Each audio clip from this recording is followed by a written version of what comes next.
시편 149편 1절부터 9절까지 우리 한 목소리로 함께 읽겠습니다. 할렐루야, 새 노래로 여호와께 노래하며 성도의 모임 가운데에서 찬양할지어다. 이스라엘은 자기를 지으신 이로 말미암아 즐거워하며 시온의 주민은 그들의 왕으로 말미암아 즐거워할지어다. 춤추며 그의 이름을 찬양하며 소고와 수금으로 그를 찬양할지어다. 여호와께서는 자기 백성을 기뻐하시며 겸손한 자를 구원으로 아름답게 하심이로다. 성도들은 영광 중에 즐거워하며 그들의 침상에서 기쁨으로 노래할지어다. 그들의 입에는 하나님에 대한 찬양이 있고 그들의 손에는 두날 가진 칼이 있도다. 이것으로 문 나라에 보수하며 민족들을 벌하며 그들의 왕들은 사슬로 그들의 귀인은 철고랑으로 결박하고 기록한 판결대로 그들에게 시행할지로다. 이런 영광은 그의 모든 성도에게 있도다. 할렐루야. 아멘. 네, 시편 149편 이제 한 편 남았습니다. 149편도 작은 노래라고 불려지는 이런 시편인데 1절에 보면 할렐루야, 새 노래로 여호와께 노래하며 성도의 모임 가운데에서 찬양할지어다 이렇게 선포하고 있습니다. 우리가 찬양해야 될 곳은 어디인가? 성도의 모임 가운데라는 말을 분명하게 이야기하는 거죠. 이 성도의 모임이라는 얘기는 우리가 예배 때 이렇게 공동체로 모여서 함께 예배할 때 찬양하라는 말도 되지만 그러나 그보다 더 근본적으로 어떤 것을 이야기하냐면 그냥 우리 이 교제하러 모인 그 모임, 소위 말해서 공동체 또는 우리 코이노니아라고 불리우는 그런 모임 가운데에서 하나님을 찬양하라. 더 쉽게 얘기하면 하나님을 이야기하라. 그렇게 이야기하고 있는 겁니다. 더 나아가서 우리가 모이면은 사실 우리의 이야기하기 바쁘거든요. 어떻게 살았고 어떻게 또 모였고 또 어떻게 이렇게 왔는지를 이야기하는데 그렇게 내 이야기를 하는 것을 멈추고 이제는 그 모임 가운데 하나님을 찬양하십시오라고 권면하는 1절입니다. 제가 전에도 한번 말씀드렸습니다. 하나님께서 우리에게 입술을 주신 이유가 무엇입니까? 내 이야기를 하라고 주신 것이 아니라 바로 하나님을 찬양하기 위해서 입술을 주셨다고 그렇게 말씀을 드렸습니다. 그래서 오늘 1절은 더 이상 나에게 집중되어 있는 내 이야기를 하는 것을 그치고 이제는 좀 소재를 하나님으로 돌리십시오라고 우리한테 이야기를 하는 겁니다. 하나님을 이야기할 때 우리가 회복될 수 있고 하나님을 이야기할 때 우리의 삶에 만족감이 있고 하나님을 이야기할 때 우리가 더 풍성한 삶을 살아갈 수 있기 때문에 하나님은 우리에게 하나님을 찬양하라라고 분명하게 이야기하고 있는 거죠. 그게 바로 2절입니다. 함께 같이 읽어보겠습니다. 이스라엘은 자기를 지으신 이로 말미암아 즐거워하며 시온의 주민은 그들의 왕으로 말미암아 즐거워할지어다. 아멘. 자, 이스라엘이 누구냐면 남유다 또는 북이스라엘에 살던 그 사람들만 이야기하는 것이 아니라 오늘날 우리로 이야기하면 예수를 그리스도로 고백하는 하나님의 백성들, 그게 이스라엘이거든요. 하나님의 백성들은 자기를 지으신 이로 말미암아 즐거워하십시오라고 분명하게 이야기를 합니다. 즉 자기를 지으신 이로 말미암아 나의 정체성, 내가 누구로 인해서 살아가고 있는지, 내가 누구로 인해서 즐거워하고 있는지를 분명하게 우리한테 이야기를 해줍니다. 자, 그리스도인은 우리의 왕이 누군지를 분명히 아는 사람이에요. 더 이상 나 자신을 왕으로 삼지 않습니다. 그렇기 때문에 내 이야기를 하는 것을 멈추고 우리는 누군가에게 나아가서 상대방의 이야기를 들어줄 수 있고 그리고 그 이야기를 들은 후에 그 다음에 내 삶에 역사하셨던 그 하나님, 내 삶을 인도하셨던 하나님, 내 삶의 왕이 되신 그 하나님을 이야기할 수 있는 사람이 바로 그리스도인이라는 사람들이죠. 그래서 만왕의 왕으로 오신 예수를 따르는 사람이고 더 이상 나를 왕으로 삼지 않는다는 그런 고백을 드리는 사람입니다. 내가 내 삶의 왕이 아니라는 얘기는 내가 내 삶의 주인이 아니라는 얘기예요. 이것을 가지고 내가 내 삶의 주인이 아니다. 이거를 내 삶을 굉장히 이렇게 수동적이고 이렇게 좀 살아라. 이렇게 말씀하는 게 아니에요. 오히려 우리는 더 적극적이고 더 능동적으로 살아갑니다. 다만 내가 살아가는 삶의 목적 그리고 내가 살아가는 삶의 이유가 더 이상 내가 아니라 하나님이 되어야 한다. 그것을 하나님께서는 이야기하는 거죠. 이걸 잘못 오해해가지고 그래 하나님은 나의 삶의 왕이시고 하나님이 나의 모든 것이니까 하나님 알아서 하십시오라고 던져버리면 우리의 삶은 모든 원인을 하나님께로 돌리게 되는 악행을 저지를 수가 있어요. 내 삶의 모든 원인을 하나님께로 돌린다는 얘기는 결국에는 내가 죄를 짓는 것도 하나님이 원인입니다라고 이야기할 수 있기 때문에 그건 굉장히 악한 일이죠. 그렇기 때문에 성경은 끊임없이 우리한테 이야기하는 것은 우리의 삶의 목적은 하나님이시지만 그 하나님의 목적대로 살아갈 때 언제나 선택은 내가 하는 거예요.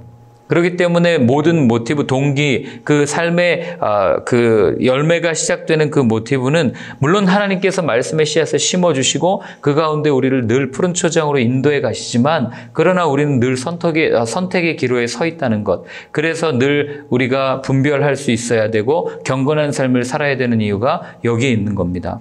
하나님은 나중에 우리가 구원받았다고 해서 그래 너 천국에 와 하고 모든 것이 끝나는 게 아니라 마태복음이나 야고보서에 분명하게 이야기하고 있는 것은 우리가 살아온 대로 우리의 삶의 그 행적대로 그리스도의 심판대 앞에 설 것이다라고 분명하게 이야기해 주거든요.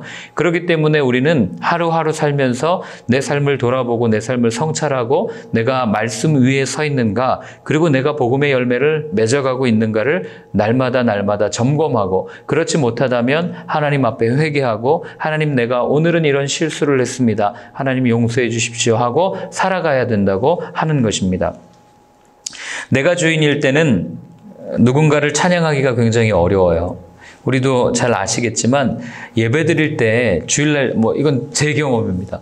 예를 들어서 주중에 교육자들과 이렇게 불편한 마음이 있어가지고 마음이 어려운 상태로 주일 예배에 딱 앉으면은요, 아침 예배도 마찬가지고 찬양 부를 때 찬양이 되지 않아요.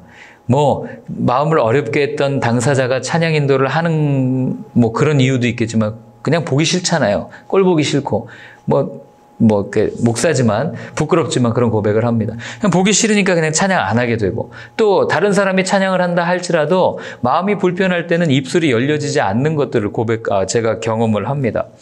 그 이야기는 무슨 얘기입니까? 결국 그 일이 계속해서 생각나고 억울하고 짜증나고 내 삶의 주인이 하나님이 아니시라 내가 되어서 내 기분, 내 감정, 내 상태를 끊임없이 내가 바라보게 되고 묵상하게 되니까 내 입술을 열어서 하나님을 찬양하지 못하게 될 때가 참 많이 있다는 거죠. 오늘 여기 본문에도 보면요. 3절에 보면 춤추며 그의 이름을 찬양하며 소고와 수금으로 그를 찬양할지어다 이렇게 표현되어 있지 않습니까? 마음이 불편한데 어떻게 춤출 수 있어요? 물론 우리는 클럽 같은 데 가서 춤출 수 있어요. 마음이 아무리 불편해도 춤춥니다. 왜요? 그렇게 춤춤으로 해서 불편한 마음을 없애려고 춤추는 거죠. 안 가보셨습니까?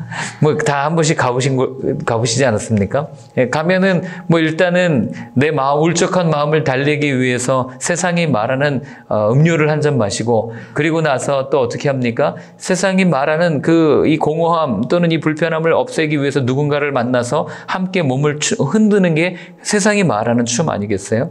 그런데 오늘 성경은 우리한테 얘기합니다. 춤추며 그의 이름을 찬양하며 라고 되어 있어요. 아니 어떻게 춤을 추면서 하나님을 찬양할 수 있습니까? 우리의 몸으로 하나님 앞에 찬양하라는 거죠. 그런데 마음이 불편하면 춤이 안 춰진다고요. 한번 해보세요, 집에서. 예, 찬양 틀어놓고. 근데 마음이 기쁘면요, 자동적으로 흥얼거리게 되고, 마음 가운데 평안함이 있으면 춤추지 말라고 해도 몸이 막 움직여질 때가 있습니다, 찬양이 나오면. 왜 그렇습니까? 차이가 무엇이에요? 누가 내 안에, 누가 내 마음에, 누가 내 삶의 주인인지를 분명하게 보면 우리는 그 답이 나온다고 하는 거죠. 다윗 한번 보세요. 법궤가 들어올 때 그가 얼마나 춤을 추면서 바지가 벗겨질 정도로 춤을 추면서 하니까 미갈이 옆에서 보면서 아니 당신은 왕으로서 체면도 지키지 못하고 어떻게 그럴 수 있습니까? 그렇게 이야기하는 거 아닙니까? 그럼 다윗이 마음이 편해서 지금 춤췄겠어요? 아닙니다.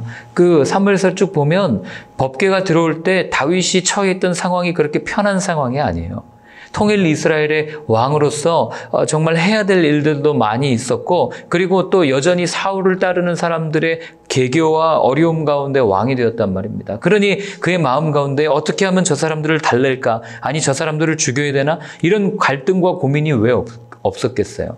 그런 갈등과 고민 가운데 다윗은 하나님의 말씀, 하나님의 임재를 상징하는 법궤가 들어올 때 기뻐서 춤췄다라고 이야기합니다. 이 말은 다윗의 마음에는 자기 자신이 아닌 자기 자신의 근심, 자기의 고민거리 이런 것들이 자기를 이끌어가는 삶이 아니라 하나님의 말씀, 하나님의 임재, 하나님 자신이 자신의 삶을 이끌어가는 그런 삶을 살았다는 것을 우리는 알게 되는 겁니다. 그렇기 때문에 모든 것을 내어 맡기고 그렇게 하나님 앞에 춤을 출 수가 있었던 거죠. 성경은 우리한테 계속해서 이야기합니다. 모든 것을 하나님한테 좀 맡기십시오. 그렇게 이야기합니다. 우리 성경을 한번 찾아보겠습니다. 베드로전서 5장 7절 말씀입니다. 베드로전서 5장 7절. 예, 함께 읽겠습니다. 너희 염려를 다 주께 맡기라. 이는 그가 너희를 돌보심이라. 아멘. 너희 염려를 다 주께 맡기라. 그가 너희를 돌보시기 때문입니다. 이거거든요. 이 고백의 구약 버전이 너희의 모든 짐을 여호와께 맡겨라. 시편에 나오는 고백이고 이 고백의 또 다른 버전이 다윗이 했던 고백이에요. 여호와는 나의 목자시니 내가 부족함이 없으리로다. 그 고백입니다. 베드로가 이 고백을 할 때 소아시아에 살던 초대교회 성도들이 편안한 그런 삶을 살았겠습니까? 여러분, 우리가 오늘날 착각하는 것 중에 하나가 뭐냐면 교회는 항상 교회 다니면 평안하고 그 다음에 이렇게 발전된 사회, 발전된 어떤 그 정부를 가지고 있는 조직된 정부를 가지고 있는 국가에서는 이 정부가 신앙생활을 보장해 준다라는 그런 착각 속에 살고 있어요. 그런데 기독교 역사를 쭉 보면은요, 그 중세 이후에 기독교가 공인되기 이전까지 어떤 정부든지 교회의 신앙생활의 자유를 보장해 준 적이 없어요.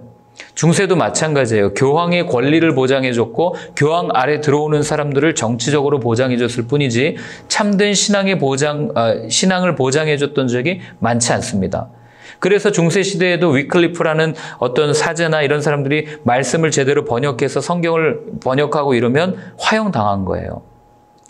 오늘날도 마찬가지죠. 초대교회도 마찬가지였어요. 그렇게 불안한 상황 가운데 베드로가 했던 말은 걱정하지 마십시오. 근심하지 마십시오. 모든 짐을 주님께 맡기십시오. 왜냐하면 그분이 우리를 돌보시는 분이기 때문입니다. 라는 이 고백이 오늘을 살아가는 저희들의 고백과도 동일한 거죠. 얼마나 어렵습니까? 믿음 지키며 사는 게 사실 쉽지 않잖아요. 직장 생활 하시는 분들 직장에서 오늘날 나 그리스도인입니다. 커밍아웃 하는 게 얼마나 어렵습니까? 예, 제가 그 2년 전인가요? 3년 전에 잠깐 어디를 다녀왔다가 우리나라의 제일 좋은 대기업에 다니는 청년을 잠깐 만났는데 울면서 그런 고백을 해요. 직장에서 예수 믿는다고 얘기하는 것도 너무 어렵고 교회 간다고 말하는 것도 너무 눈치 보이고 신앙을 지키는 게 너무너무 부담스럽습니다. 술자리를 가나 어디를 가나 본인은 신앙의 양심을 지키려고 술을 안 먹으려고 부단히 노력하는데도 불구하고 그렇다고 술을 먹는다는 게 구원 안 되고 이런 문제는 아니잖아요. 그럼에도 불구하고 자기의 양심이 그런 게 있어서 그걸 지켜내기가 너무너무 힘들고 어렵다. 더 나아가서 내가 예수를 그리스도로 고백하는 그 삶을 살아가는 것 자체가 너무너무 힘듭니다. 3년 전이거든요. 지금은 어떻습니까? 더하지 않습니까? 그런 상황 가운데 우리는 어쩌면 우리의 믿음을 지키는 이 자체가 근심이고 두려움이고 어려움이 될 때가 있는데 그때 베드로의 말씀 또 오늘 시편의 말씀을 기억해야 될 것은 뭐냐면 하나님께서 4절에도 보면 자기 백성을 기뻐하시며 겸손한 자를 구원으로 아름답게 하심이로다. 이 얘기가 뭐예요? 하나님이 끝까지 믿음을 지키는 자기 백성을 기뻐하신다는 거예요. 오늘 우리 찬양했잖아요. 나 주님의 기쁨 되기 원하네. 내가 원하는 한 가지 주님의 기쁨 되는 것. 주님이 어떤 모습을 기뻐하실까? 어떤 모습을 기뻐하는지는 역사와 성경을 통해서 계속 우리한테 들려주지 않습니까? 우리의 믿음을 정결하게 하나님 앞에 내어드리는 삶. 이걸 하나님이 기뻐하신다는 거예요. 그런데 여전히 우리의 세상은 우리의 믿음을 뒤흔듭니다. 어렵습니다. 그때 하나님이 뭐라고 말씀하시냐면 겸손한 자를 구원으로 아름답게 하심이로다. 겸손한 자라는 얘기는 엎드려져 있다. 비굴하다. 그 다음에 어려움을 겪고 있는 그런 상태를 이야기합니다. 그런 사람을 하나님이 어떻게 하신다고요? 구원하신다고요.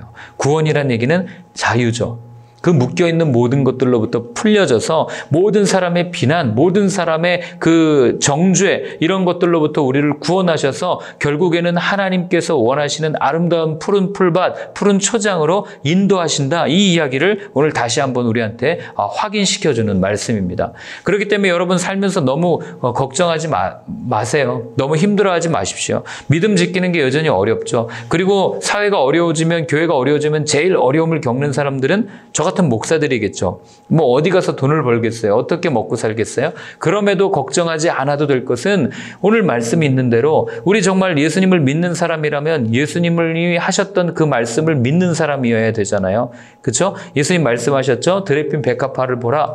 예, 누가 하나 길쌈도 하지 않고 돌봐주지 않는데 그 꽃이 피는 것을 보지 않냐? 누가 그렇게 그걸 돌보는 거겠냐? 이렇게 말하는 거 아니겠습니까? 오늘도 우리가 그분을 정말 신뢰한다면 내 손에 들린 게 아무것도 없고 내가 먹을 것이 없고 내가 감사할 거리가 아무도 누가 봐도 감사할 거리가 없다 하더라도 그럼에도 불구하고 그분을 의지하는 삶을 살 수 있게 되기를 바랍니다. 그렇게 고백하며 나아갈 때 주님은 우리를 붙들어 주실 거예요. 그리고 우리의 믿음을 귀하게 보실 겁니다. 그게 이제 그 얘기죠. 안데르센의 그 미운 오리 새끼 얘기잖아요. 저는 그 읽을 때마다 그런 생각에 나는 백조다, 나는 백조다 이 생각을 합니다. 예전에 제가 신대원 다닐 때에 신대원 다니면서 전도사 하면은 한 월급 100만 원도 안 되는 돈을 받으면서 차비하고 밥 먹고 하면 돈이 하나도 없는 그런 상태인데 한 번은 어딜 가서 사람을 만나는데 너무 부끄럽게 하는 거예요, 저를. 그러니까 너는 가진 게 있냐 부터 시작해서 너무 부끄럽게 해서 제가 속으로 그런 생각했습니다. 나는 백조다. 나는 백조다. 그렇다고 하나님이 저의 경제적 능력을 확 올려줘서 부하게 산다. 그게 아니에요.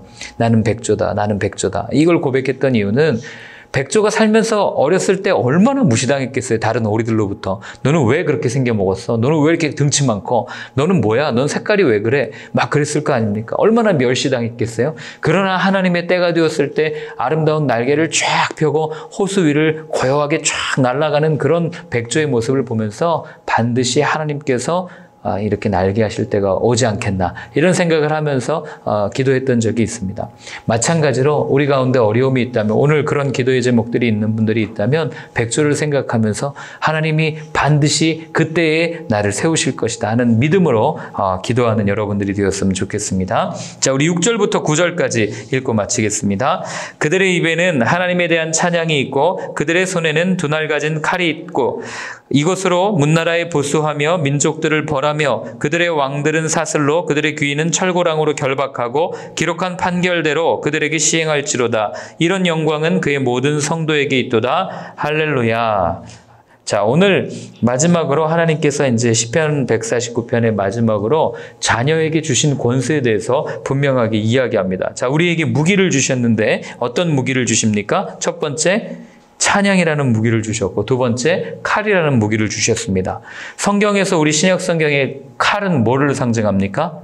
바울이 얘기했죠. 에베소서에 하나님의 말씀, 성령의 검을 상징하지 않습니까?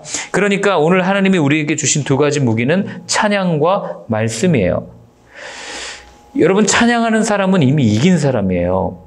이거를 우리가 놓치면 안 됩니다. 절망 가운데, 그래서 우리 부른 찬양 부르잖아요. 괴로울 때 주님의 얼굴 보라. 이런 찬양을 부르면서 나가는 이유는 찬양하는 사람은 이미 승리한 사람이기 때문에 그렇습니다. 구약 성경에도 보면 몇 번 말씀드렸잖아요. 찬양으로 승리했던 왕 여호사밧 기억하시죠? 말도 안 되는 얘기잖아요. 그런데 찬양을 부를 때 어떤 일이 일어납니까? 하나님께서 이미 천사들을 보내서 그 전장을 싹 정리해 주시는 거예요. 여호수아 전쟁할 때도 그렇죠. 하나님께 기도했더니 여호와의 군대 장관이 이미 먼저 와가지고 하나님이 그 전쟁하기도 전에 먼저 가는 모습을 우리한테 보여주지 않습니까? 마찬가지입니다. 우리의 삶에 여러 가지 영적인 전쟁들이 있어요. 어려움들이 있습니다. 반드시 겪어내야 되는 전쟁들이 있어요. 그때 우리는 찬양하면 그걸로 이미 승리한 겁니다. 왜요? 하나님께서 하나님의 군대 장관을 보내셔서 이미 그 모든 문제들을 해결해 주시고 우리를 괴롭히고 우리를 예수님의 자녀의 자리에서 끌어내리려고 하는 악한 영에게 하나님의 군대 장관이 가서 이미 다 정리해버리는 겁니다. 그러니 우리는 어떻게 해요? 개선장군처럼 그 전쟁 상황 다 종료된 상황에 찬양 부르면서 그냥 걸어가면 되는 겁니다. 이게 찬양이 우리에게 주는 신비죠. 또 하나는 말씀의 검입니다. 이건 말씀드리지 않아도 여러분들이 잘 알 거예요. 예수님의 시험 기억하시죠? 사단이 와서 시험할 때 예수님이 찍소리 못하게 아주 깔끔하게 3번 정리하십니다. 신명기의 말씀을 가지고 정리하지 않습니까? 예수님이 말씀을 가지고 사단을 이겼다면 왜 우리는 말씀을 갖고 이기지 못해요? 말씀을 가지고 이길 수 있습니다. 왜냐하면 말씀이 곧 육신이 되어 이 땅에 오신 예수 그리스도 그분이시기 때문에 그래요. 조금 제가 죄송한 표현이지만 말씀의 검을 들었다는 얘기는 제 손에 예수님을 들고 싸우는 거예요. 예수님이 사단한테 지는 분이세요?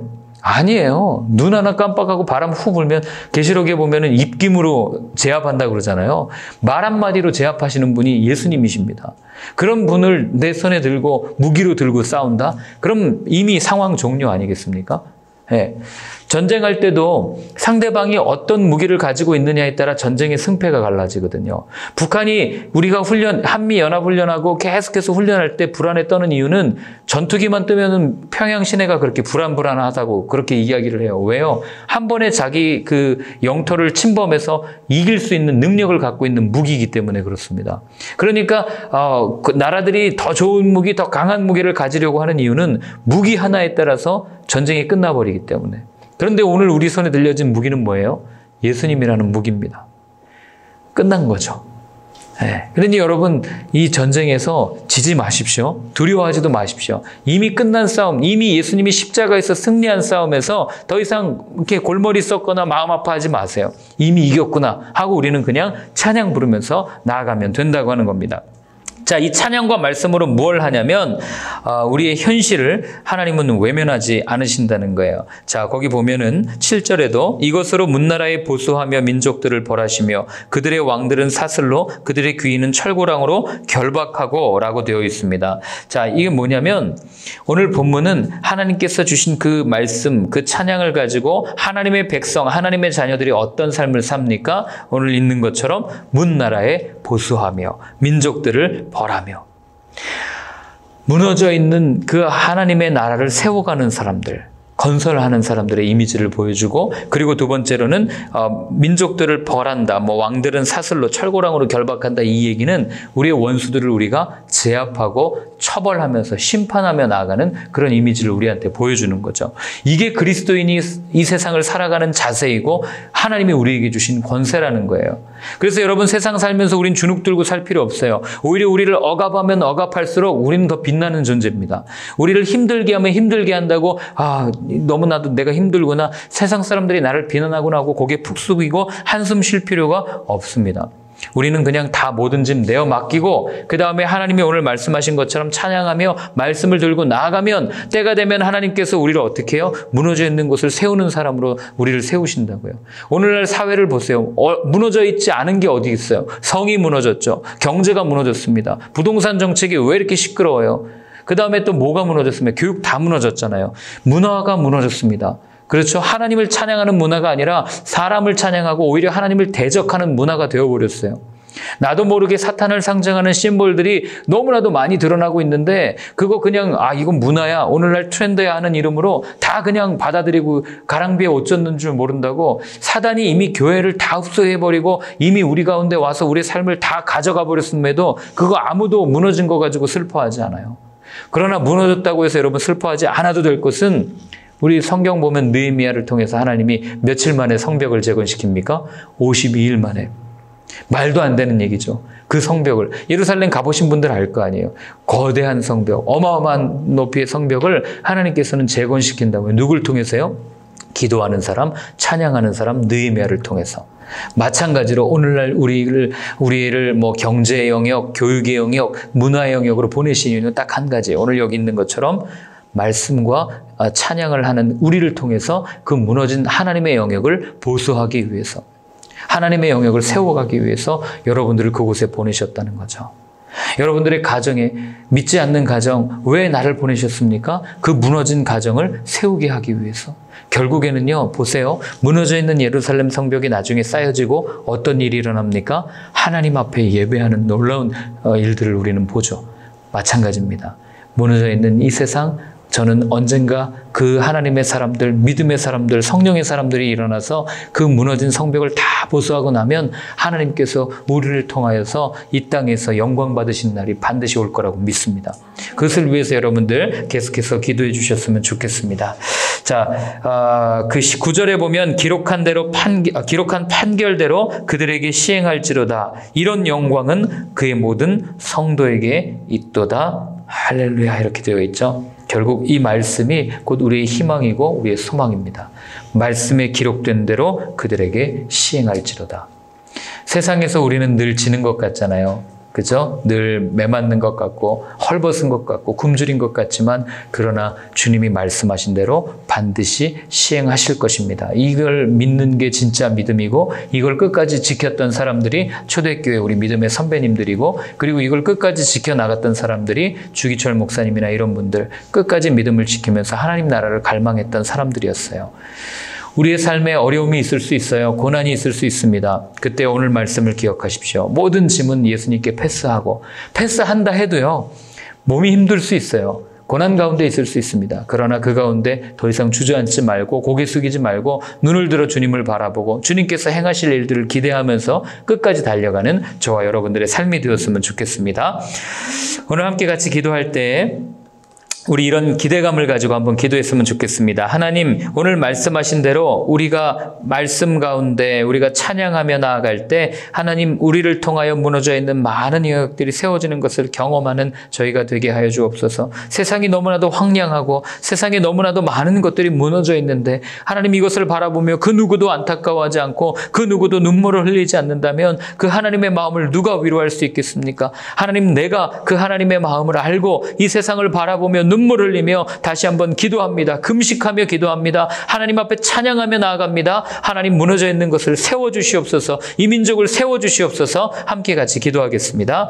하나님 아버지, 저희들 다시 한번 오늘 마음을 모아 기도합니다. 하나님, 누가 봐도 무너져 있는 이 현실, 이 삶 가운데 하나님 오늘 다시 한번 우리가 결단하고 고백합니다. 주님의 때가 되면 반드시 세우실 것을 믿습니다. 그런데 마냥 기다리는 삶이 아니라 하나님, 내가 그 세우는 성벽을 보수하는 사람이기를 원합니다. 무너져 있는 경제와 사회와 문화와 모든 영역들 간에 하나님, 내가 다시 한번 말씀으로 하나님의 일들을 세워나갈 수 있기를 원하오니 하나님, 내게 성령을 부어주시고 내게 말씀을 부어주시고 내게 찬양을 부어주셔서 도저히 내가 찬양할 수 없는 나의 삶이라 할지라도 끝까지 주님 붙들고 찬양하며 이미 승리한 싸움 가운데 선포하며 나아가는 나의 삶이 되어질 수 있도록 주님 도와주시옵소서. 하나님 아버지, 그렇습니다. 더 이상 고개 숙이지 않겠습니다. 더 이상 힘들다고 이야기하지 않겠습니다. 주님께서 우리에게 부어주신 은혜대로 우리에게 주어진 삶의 자리, 삶의 영역들을 가운데 무너져 있는 성벽들을 세우며 나아갈 때 우리 각자가 세운 그 성벽들을 통하여 이 나라의 모든 무너져 있는 영역들이 다시 한번 주의 말씀으로 온전히 세워지는 것을 바라보는 날이 오게 될 줄로 믿습니다. 하나님이 이 믿음을 가지고 끝까지 달려가는 저희의 삶이 되게 하여 주옵소서. 이제는 십자가에서 모든 것을 완벽하게 이루신 예수 그리스도의 크신 은혜와 그 완벽하게 이룬 것을 우리에게 날마다 쏟아부어 주시는 하나님의 사랑과 성령님의 인도하심이 무너져 있는 영역들을 바라보며 주님께서 주신 그 선물을 가지고 다시 한번 세워나가겠다고 다짐하는 이 자리에 계신 또 함께 예배하는 모든 분들 머리 위에 이제로부터 영원까지 늘 함께하여 주옵시기를 간절히 축원하옵나이다. 아멘.